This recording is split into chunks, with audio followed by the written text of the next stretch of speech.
In the far edges of the galaxy, there is a great network of star systems connected by ancient trade routes and guarded by countless alien fleets.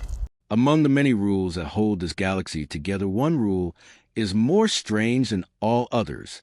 It says that humans must never fight in any battle under any reason. No war commander is allowed to hire them, no planet is allowed to give them weapons, and no fleet is allowed to let them join a mission of war. Most citizens of the galaxy have never even seen a human, and those who have only speak about them in whispers. To many aliens, this rule is nothing more than a small and strange part of history, a relic from a time long ago. But for Raal, a young alien historian who works deep inside the great archive, the rule feels like a mystery that demands an answer. Raal has always been curious, his mind sharper than his peers', his hunger for knowledge stronger than fear of the unknown. One night, while working alone, he notices something strange on his console. A file appears for only a second before vanishing again. The name of the file is Earth, Class Omega Threat. The words make his heart race, for he has never seen the word Earth in any open archive, and the classification Omega is used only for the most dangerous and forbidden knowledge. Raal hesitates, his 3 fingers hovering above the glowing keys, his mind warning him that some doors once open can never be closed. Yet the pull of curiosity is too strong. He enters a series of override codes that he should not know, codes he learned years ago while exploring hidden sections of the network. The file opens. Inside is a list of orders marked with the highest level of secrecy. The first line says no human being shall be used in war under any condition by any government fleet or private force. The second line says any leader found breaking this rule will face immediate removal and trial by the Galactic Council. Raal reads these lines again and again, his mind struggling to understand. Humans look small and weak compared to most alien species. They do not have claws or armored skin. Their ships and history records are slow and not as advanced as others. Why would the galaxy fear them so much that it would ban them forever from the battlefield? He scrolls down and finds more. There are reports from wars fought hundreds of years ago, each stamped with red warnings. Many are written by alien generals in a tone of dread and disbelief. But before he can read more, the lights in the archive flicker. A loud tone rings in the room. Unauthorized access detected. His console begins to shut down the file, closing by itself. With a rush of panic, Raal grabs a small data crystal and transfers the file into it just before the system locks him out. The console goes dark, leaving him in the cold glow of the emergency lights. He sits still in the silence of the vast archive, his breathing quick and shallow. Somewhere in the halls above him, the heavy steps of security, drones begin to echo. They will check the system logs and know that someone opened a forbidden file. Raal hides a crystal inside a seam of his long coat and forces himself to walk slowly out of the chamber as if nothing has happened. The drones pass by, scanning the corridors, their red eyes sweeping over him but not stopping. Only when he reaches the lift that will take him to the surface does he allow himself to breathe again. That night, Raal walks home under the twin moons of a city, his mind racing with questions. He lives in a tall, narrow tower on the edge of the scholar district, far from the busy markets and loud transport hubs. Once inside a quiet apartment, he locks the door and draws the blinds. He places the crystal into a private reader that is not connected to any network. The screen lights up and the file appears again, waiting for him to explore its secrets.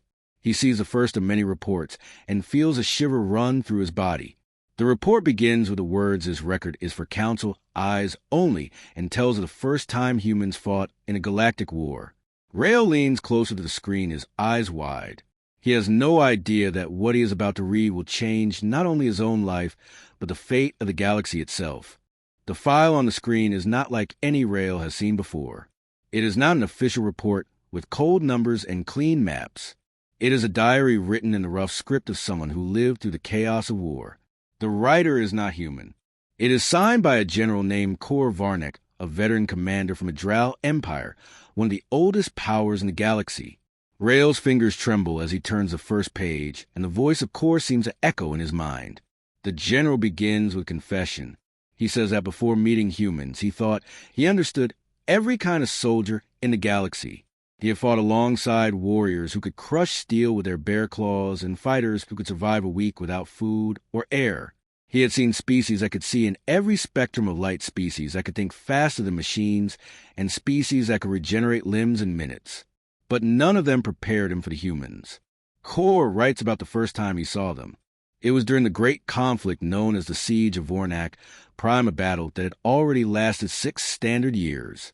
The enemy was relentless, and the Allied forces were exhausted.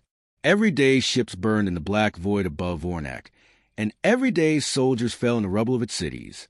Morale was low, hope was gone, and surrender seemed only a matter of time. Then the humans arrived.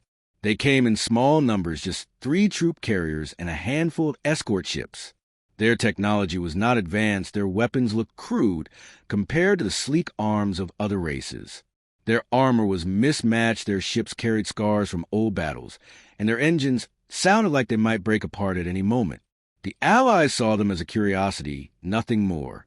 Some even laughed at the idea that these fragile beings could change the tide of war. But the humans walked into the war zone without hesitation. They did not move like train parade soldiers, they moved like predators. Their eyes scanned every shadow, every rooftop, every window, as if they expected danger at every step and welcomed it. On the first night, they joined the front line, something strange happened. The enemy attacked in force, confident they could break through the weakest section of defense where the humans had been placed. Instead, the humans pushed back harder than anyone expected. They fought with a kind of fury the general had never seen before. Even when injured, they kept moving forward. Even when their weapons ran out of charge, they used knives, tools, and even rocks as weapons. One human soldier lost his arm to an energy blast, but continued to fight with the other hand, screaming for the enemy to come closer. The enemy fell back that night, and for the first time in years, the Allies held their ground. Kor writes that he did not understand at first. It was not just bravery. He had seen bravery many times in many species. It was something deeper, something far more dangerous. Humans did not fight because they were ordered to. They fought because something inside them would not allow them to stop. Pain, fear, exhaustion, none of it seemed to matter. When they looked at the battlefield, they did not see a place to die. They saw a place to win no matter the cost. Over the next weeks, the humans began to change the war. They attacked in ways the enemy could not predict. They used broken buildings to trap armored vehicles. They hacked enemy drones using stolen tools and turned them against their former masters. They spread false signals that confused enemy communications. They moved in small groups, striking fast and disappearing before reinforcements could arrive. Every tactic was improvised, every plan shaped in the moment, and every move seemed designed not only to win, but to unsettle the enemy's mind. Kor remembers one night when the humans learned that a large enemy force was moving through the mountain passes to flank the city. Instead of waiting for orders, they left camp without permission. They carried explosives, food, and water, and nothing else. 3 days later, the mountains erupted in fire and rock. The enemy force was gone. The humans returned dirty, wounded, and smiling. When Kor asked how they had done it, their leader simply said, "We made it happen." It was then the general began to feel something he had not felt before. Fear not of the enemy, but of his own allies. He realized the humans were not like other soldiers who followed rules and respected lines of command. They were a storm unleashed, and storms could not be controlled. The diary grows darker as Kor writes about the Battle of Black Ash Fields. It was a desperate moment. The enemy had pushed the Allies to the edge of defeat again. The humans requested permission to lead a counterattack. The Council of Commanders refused, saying the risk was too great. The humans went anyway. In less than a day, they broke the enemy formation and captured their forward command base. But the cost was terrible. Half the human soldiers never returned. The ones who did were silent for days. When they spoke again, they only said one thing. It had to be done. Kor writes that he began to keep a separate log one hidden from the official reports. In it, he described the humans as a weapon more dangerous than any fleet or army, a weapon that thought, felt, and chose its own path. He noted that while other species fought for territory or orders, humans seemed to fight for something else entirely. Some called it survival, instinct, some called it pride. Kor called it the will to win. And he believed that this will, if unleashed without restraint, could burn the galaxy itself. The diary ends with Kor's private fear. He warns that if humans ever united under one banner and chose to fight together against a galaxy, nothing could stop them. No weapon, no fleet, no wall of defense would stand for long. They would adapt, they would endure, and they would never stop until victory was theirs. Raal sits back on the screen, his pulse racing. He feels the weight of the words pressing into his mind. This is no myth, no exaggeration. It is a raw memory of a veteran who saw humans fight and walked away afraid not of losing to them, but of what they might do if no one stood in their way. Outside his apartment, the city is quiet. The twin moons hang low over the skyline, casting silver light through the blinds. But inside, Raal feels the air heavy with something he cannot name. The file still glows on his screen, inviting him to read the next entry. Part of him wants to close it and forget everything he has seen. Another part burns with the need to know more. He thinks about the treaty, the ban, the secrecy. And deep down, he begins to understand. The galaxy did not forbid humans from battle to protect them. It forbade them to protect itself. The next entry in the file is older than the others. It is not a diary this time, but a mission transcript taken from the Battle of Orion's Edge. Raal leans closer to the screen, his eyes following every word, as if the past is unfolding before him. The year is long before his time during the Great Orion War, a war fought between the united fleets of the Allied worlds and the vast armadas of the Keth Dominion. The Dominion had been winning for years, pushing the Allies deeper into their own systems. The war councils were desperate. Every new plan failed. Every fresh fleet was torn apart in days. Then someone made a choice that was never recorded in public archives. They called the humans. The transcript begins with the arrival of the human fleet. Fleet is perhaps too generous a word for what came through the jump gates. There were only 7 ships, 3 troop carriers, 2 frigates, 1 small cruiser, and 1 heavy transport converted for battle. Their hulls were marked with old scars and mismatched armor plates. Paint peeled from their sides, revealing older emblems from wars no one in the council even remembered. Compared to the shining warships of other species, the humans looked like scavengers arriving late to a feast long gone cold. The Keth commanders laughed when their scouts reported the new arrivals. The Allies did not. Not because they expected victory, but because they knew something was different here. The humans docked briefly at a forward base, then moved out toward the battlefield, without waiting for escort. Their commanders refused a standard tactical upload, claiming they would make their own maps and gather their own data. The council called this reckless, the humans called it necessary. The battle was already underway when they arrived. The Keth had formed a tight net of destroyers and carrier ships holding the Allied fleets in a choke. Every attempt to break through it ended in burning wrecks and drifting bodies. The humans entered the fight from the weakest point of the Keth formation. It was the point the Allies had avoided because it was mined heavily with proximity charges and drone swarms. The humans did not slow down. Their ships moved in erratic patterns, swerving and rolling through the minefields. They set off explosions that should have destroyed them, but somehow used the shock waves to sling themselves forward at higher speed. Their frigates tore through the drones not with precision, but with raw aggression, filling space with a storm of fire until nothing moved ahead of them. The Keth reacted too slowly. They had never seen ships used like blades thrown into the heart of danger with no hesitation. By the time they shifted forces, the humans were already inside the choke point. From there, the chaos began. The transcript details how human boarding parties launched before their targets were even fully disabled. In one case, a human squad cut their way into a Keth destroyer while it was still firing at Allied ships. They fought through the corridors, leaving behind improvised traps for any crew that tried to follow them. Within minutes, they had taken the bridge and turned the ship's guns on the Dominion fleet. Another report tells of the human heavy transport ramming straight into a carrier hangar bay. The impact alone crippled the ship, but the humans poured out in waves. They fought in zero gravity with knives and rifles strapped to their suits. When the carrier tried to vent them into space, they clung to the walls and fired into the control decks until the ship was silent. What shocked the Keth most was not the human skill, but their refusal to stop.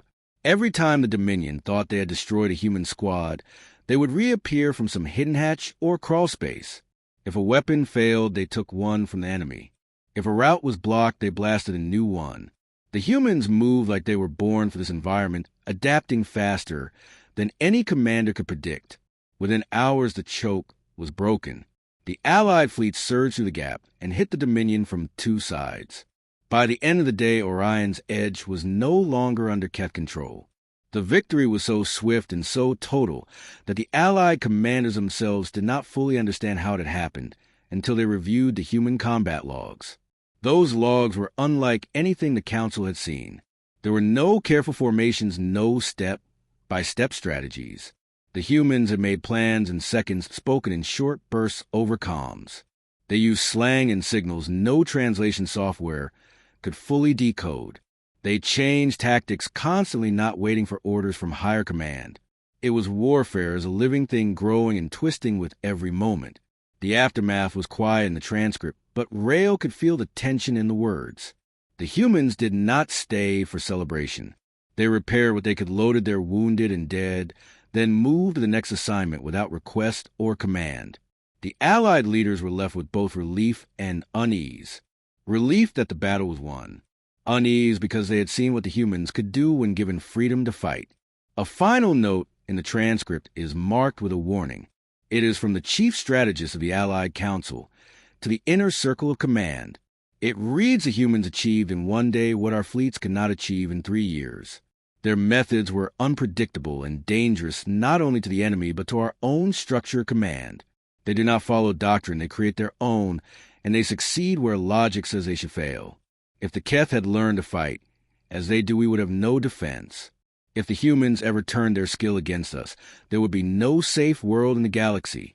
Raal leans back from the screen, feeling the weight of those final words. He imagines a battlefield at Orion's edge, the mines exploding around twisting ships, the furious boarding actions, the sudden collapse of the Keth lines. He understands now why the name of that battle is never taught in schools, why no monument bears a human emblem alongside the others. The victory is buried in secrecy, not because it was shameful, but because it was too powerful to be remembered openly. He stares at the small glowing crystal in his hand, thinking of what else might be inside the file. If this was only one battle, what could the rest of the records reveal? Somewhere deep in his mind, a dangerous thought begins to grow. If the galaxy truly fears humans as much, perhaps that fear is the very thing that makes them so dangerous. The file continues with a new section marked Eyes Only for the High Command. Raal feels his pulse quicken as the title flashes on his screen. It reads the true nature of the human threat. He scrolls down and begins to read. This section is not about battles or fleets or weapons. It is about the mind of the human soldier. The first report is from a strategist named Ereshkigal of the Vorn Dominion. He writes that after fighting alongside humans, he came to understand their greatest weapon is not their ships or their guns. It is their way of thinking. Humans adapt faster than any other species in war. They can take a plan that fails and change it instantly without waiting for orders. They can see an enemy weapon for the first time and within minutes find a way to use it or destroy it. Aresh explains that in most army, soldiers are trained to follow steps and structure. If the plan breaks, the soldiers fall back or freeze until they get new commands. Humans do the opposite. When the plan breaks, they see opportunity. One report tells a human squad trapped inside the ruins of a city, surrounded by enemy forces with no way out. Instead of waiting for rescue, they stripped explosives from damaged drones and set traps in the rubble. They used noise and movement to lure the enemy into kill zones. They took weapons from fallen foes and made ammunition by hand. By the time reinforcements arrived, the enemy was gone, and the humans were sitting around a small fire eating whatever they had found in the city. When asked how they had survived, their leader answered, "We did what we had to do." Another file describes a battle in the frozen wastes of Koroth 9. A human unit was cut off from supply lines for 12 days. Temperatures were so low that alien allies froze in minutes without special equipment. The humans built shelters from wreckage and skinned alien creatures for warmth. They melted ice for water, using the heat from damaged ship engines. They hunted the same creatures that stalked them in the snow, turning predators into meals. When the enemy finally attacked, the humans used the ice itself as a weapon, shattering it beneath heavy vehicles to send them into frozen rivers. No one had taught them these tactics. They invented them in the moment. Ereshkigal writes that this ability comes from something deep in human history. Long before they reached the stars, they lived on a world that was dangerous and unpredictable. They faced storms, floods, earthquakes, predators, famine, disease, and war with each other. To survive, they learned to think in ways other species never needed. They became problem solvers in every part of life. They learned to make weapons from stone, metal, and fire. They learned to turn the land itself into a tool for survival. And they learned to keep going even when everything told them to stop. Another strategist, Major Alliance, adds that humans possess a strange emotional trait. They can keep fighting long after they should be broken. Pain, fear, and exhaustion are real to them, but do not always stop them. Sometimes these things even drive them harder. The report calls it stubbornness mixed with hope, a hope so strong it makes them take risks no other species would dare. This hope is dangerous because it spreads to others on the battlefield. Allies who fight beside humans often find themselves acting braver and faster. Even those who are ready to surrender can be pulled back into the fight by human determination.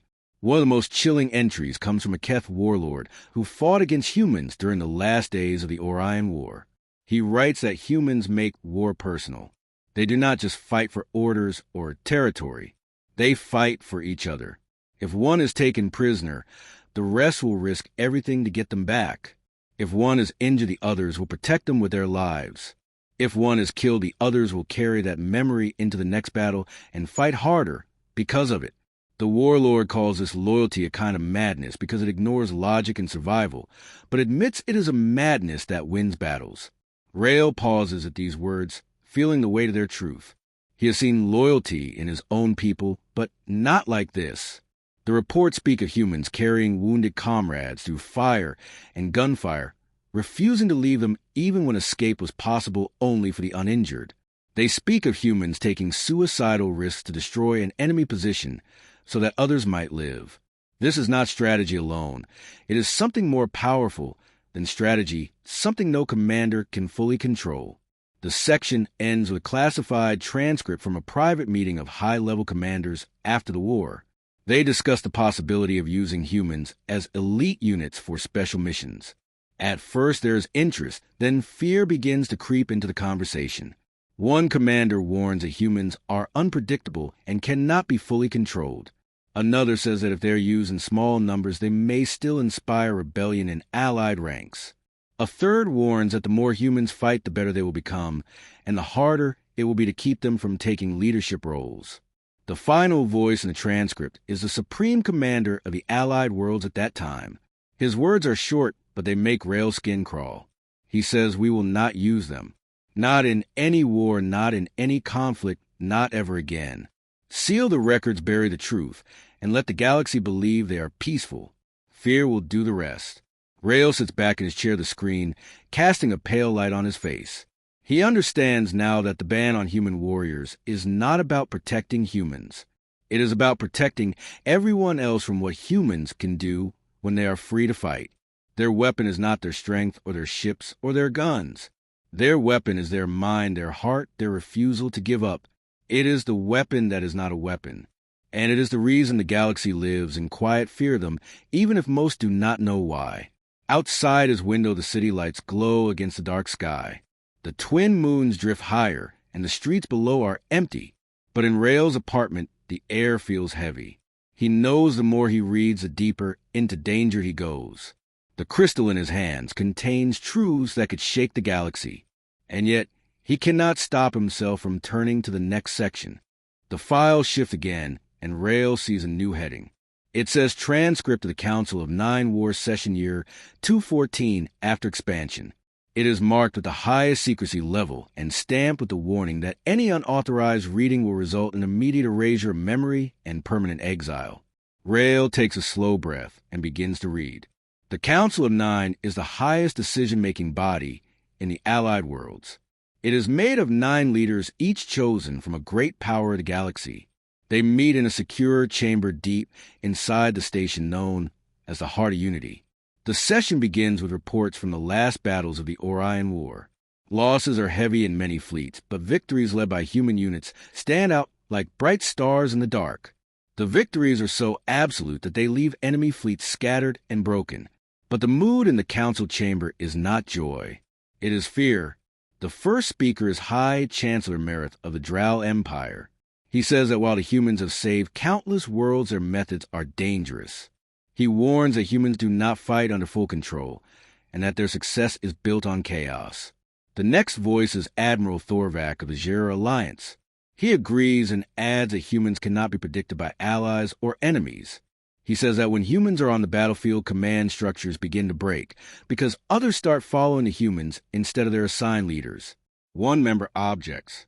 Ambassador Lyra of the Vorn Dominion says that humans have proven their loyalty and courage and that they should be rewarded, not banned.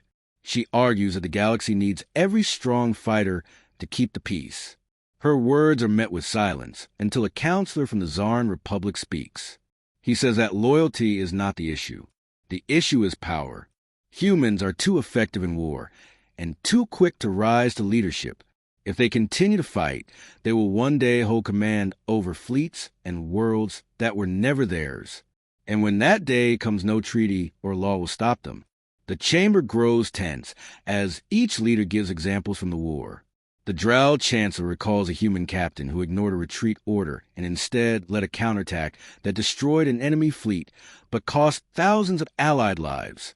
The Jura Admiral tells of human squads who infiltrated enemy territory without approval and completed their mission but left allies stranded. Even the Vorn ambassador admits that humans sometimes take risks that no one else would, and that these risks could one day turn against the allies themselves. The debate turns heated. Some argue that banning humans from war is a betrayal of their service. Others say it is the only way to keep balance in the galaxy. Finally, the Supreme Commander of the Allied world speaks. His voice is calm, but his words are heavy. He says the galaxy has seen what humans can do. They win battles that should be lost. They inspire courage in those who have none. They turn defeat into victory, and they do it with a speed and adaptability no other species can match.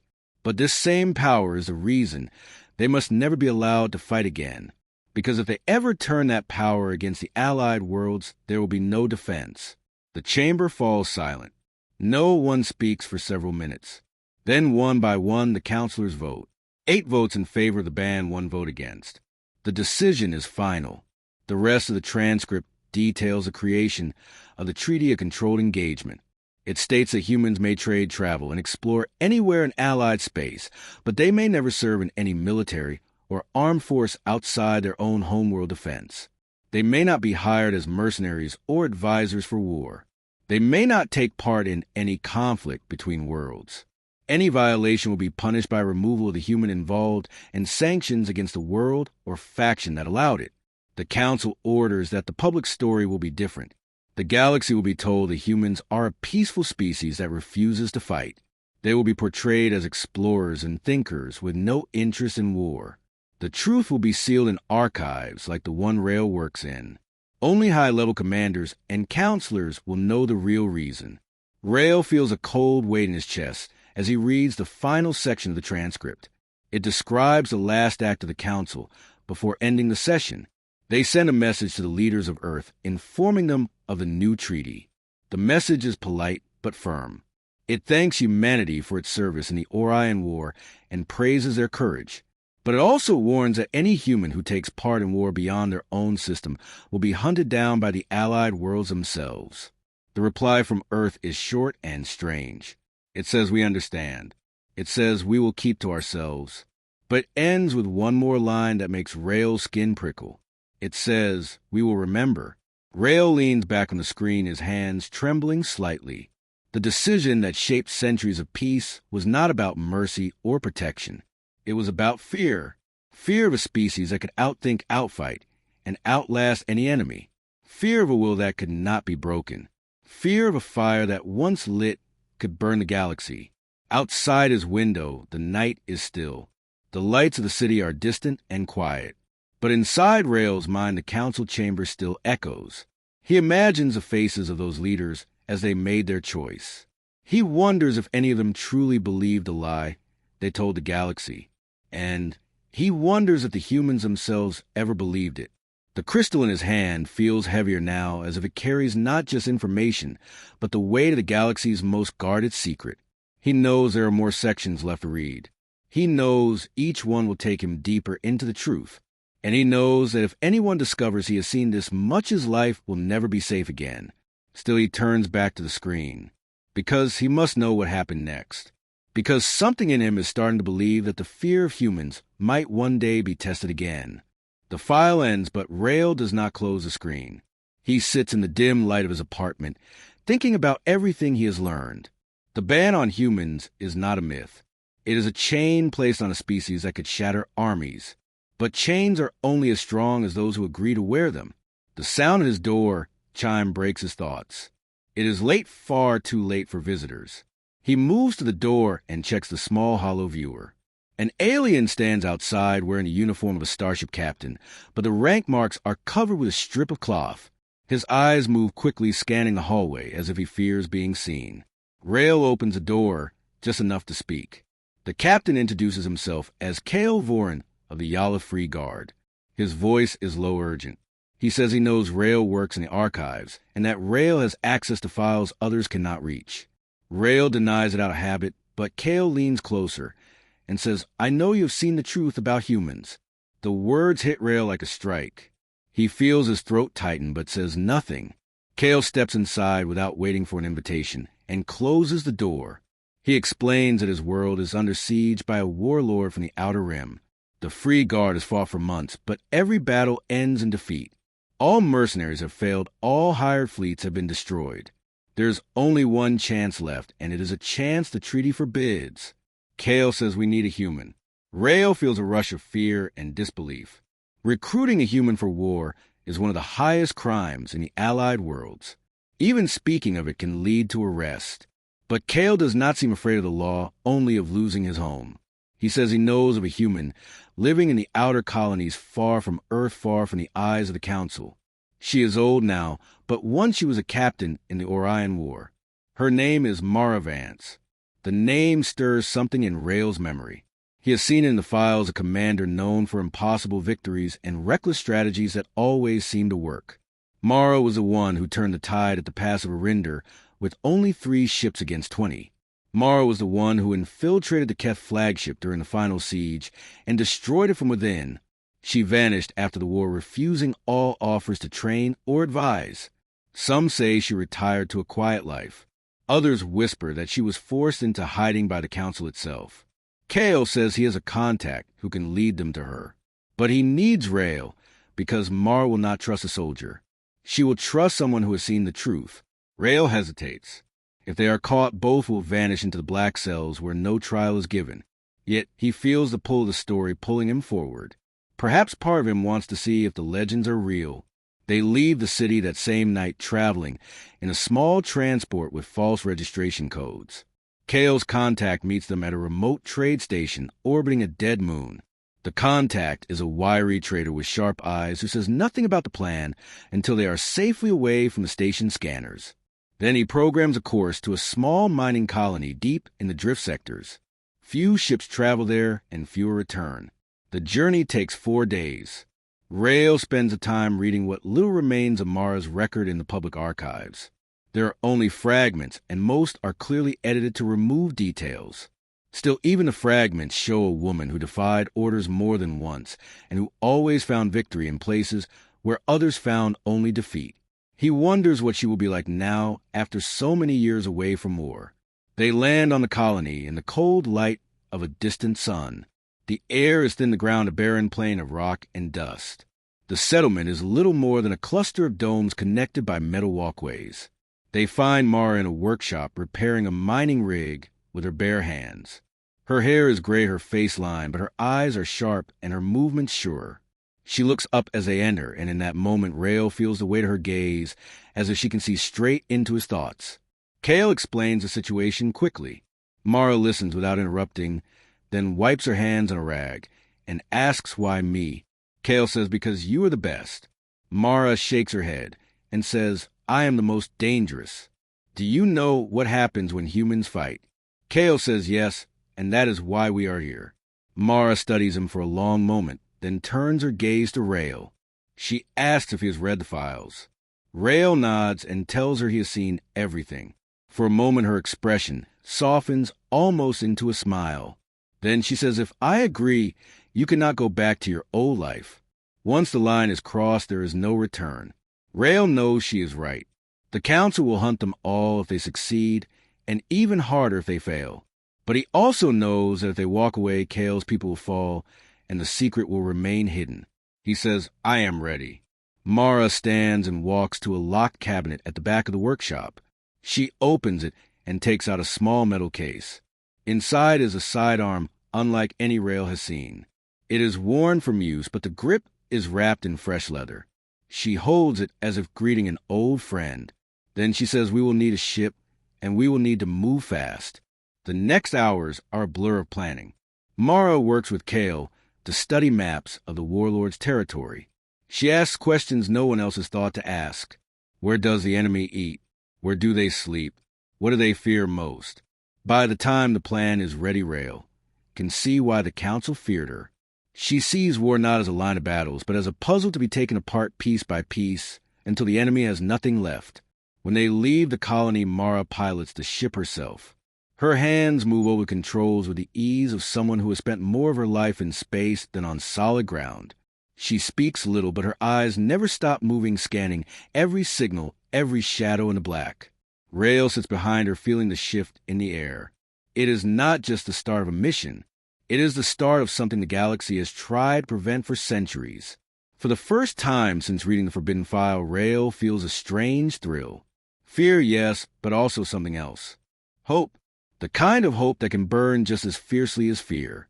And somewhere deep inside, he wonders if the galaxy is about to remember exactly why it forbids humans from battle.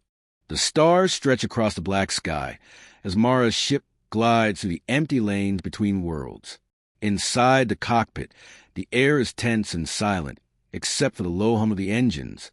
Kale checks the tactical maps again, while Raal sits with the data pads full of stolen enemy codes. They know the warlord's fleet is gathering near the asteroid fortress of Dregath. They know the Free Guard is only days before the siege begins. But their plan is not to meet the enemy head-on. Their plan is to cut the heart before the blade can fall. Mara does not speak as she pilots the ship through a maze of drifting rock and forgotten wrecks. Her eyes are sharp, her hands steady. She knows the enemy will not expect to strike this deep this soon. Humans never give warning. They arrive like storms.